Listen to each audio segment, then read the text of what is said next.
Yaklaşmakta olan yılbaşı dolayısıyla insanlar milli piyango dükkanlarına, işletmelerine akın etmekte. Adeta nimet ablaya güvendikleri kadar Allah'ın nimetlerine insanlar güvenmiş olsaydı daha büyük nimetler, daha büyük ikramiyeler elbette ki kazanacaklardı. Milli piyango daha önce tayyare piyangosu adıyla bilinmekte olup tarihçesi olarak Roma dönemine kadar rastlanmakta. 5 Temmuz 1939 tarih ve 3670 sayılı kanun ile kamu kuruluşu olarak kanun sayılı bir kamu kuruluşu olarak kayıtlara geçti. Milli ibaresinin piyangonun önüne geçmesiyle millileştirildi. Artık bu haramlığı, bu piyangonun devlet eliyle işletilmesi apayrı bir facia ve artık bu haram o kadar sıradanlaştı ki satan, yani alan Bismillah diyerek bileti alıyor ve satan da ayrıyeten hayırlı olsun da bulunuyor. Milli piyango yani bir kazanç olmadan elde edilen bir gelirdir.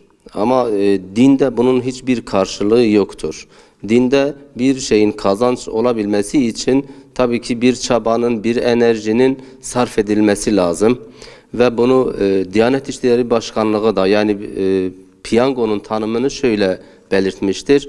Bir tarafın kazanıp diğer tarafın kaybetmesiyle veyahut bir tarafın sevinip diğer tarafın üzülmesiyle oynanan şans okları olsun, dikili taşlar olsun veyahut bunun adı ne olursa olsun haram saymakta ve bu kazançsız elde edilen bütün gelirler haram kategorisinde değerlendirmişlerdir. Öncelikle tabii ki her Müslümanın eğlenmeye ve oyuna ihtiyacı vardır. Tabii bunda asıl olan İslam'ın çizdiği meşruiyet çizgisini aşmamaktır. Kumar bu meşruiyet çizgisinin ötesine geçmektir. Yani haram çizgisinin ötesine geçmektir. Allah-u Teala Kur'an-ı Kerim'de Maide suresinin 90. ayetinde buyuruyor. Ey iman edenler, içki, kumar, putlar ve dikili taşlar şeytan işi birer pisliktir. Bunlardan sakının ki kurtuluşa eresiniz buyuruyor. Burada Allah-u Teala Kur'an-ı Kerim'de içki ile kumarı birlikte zikretmiştir. Yani bunları birbirinin bir nevi kardeşi saymıştır. Kur'an-ı Kerim'de içki ile kumarın yan yana zikredilmesi, ayetlerde bu şekilde geçmesi bizlere adeta bir ibrettir. Zira yılbaşı gecesinde en çok tüketilen içkidir ve yılbaşı gecesinde piyango çekilişi yapılıyor. Bu baktığımız zaman İslami açıdan ters bir durumdur, yanlış bir durumdur. Milli piyangoda Din İşleri Yüksek Kurulu'nun fetvasıyla haram olduğu ve Kur'an-ı Kerim'in ayeti gerekçe gösterilerek haram olduğu belirtilmiştir. Zira taraflardan birinin kazanıp diğerlerinin kaybetmesine dayalı olan bu şans oyunu haram olarak nitelendirilmiştir.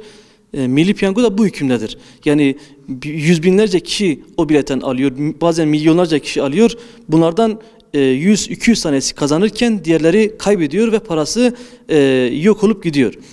Tabi burada helal olan kazancın harama yatırılması İslam için büyük bir sakıncadır. Kişinin evlatlarının, çocuklarının, eşinin, ailesinin kazancını, onların hakkını götürüp haram olan bir yola sevk etmesi, haram olan bir şeye vermesi İslami açıdan da sakıncalı bir durumdur.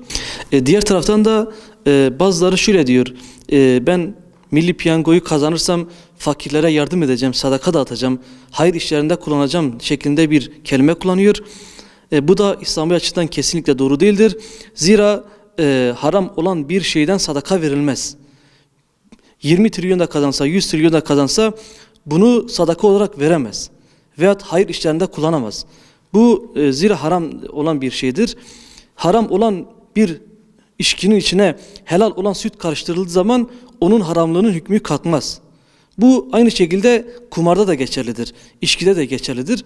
O kumardan, oynanan kumardan kazanan paradan helal işlerinde kullanılmak onun haramlığını ortadan kaldırmaz.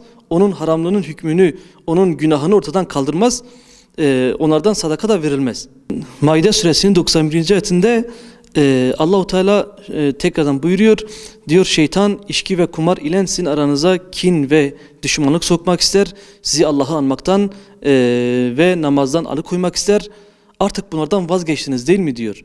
Yani bu şekilde Allahu Teala insanları bu şeyden alıkoymak için bunların haramlarının hükmünü şeytan sizi bunlarla kandırıyor diyor. Siz bunlara tabi olursanız, bu kumar oyuna tabi olursanız şeytanın yolundan gitmiş olursunuz. Onun söylediğine tabi olmuş olursunuz şeklinde Allahu Teala bizleri uyarıyor.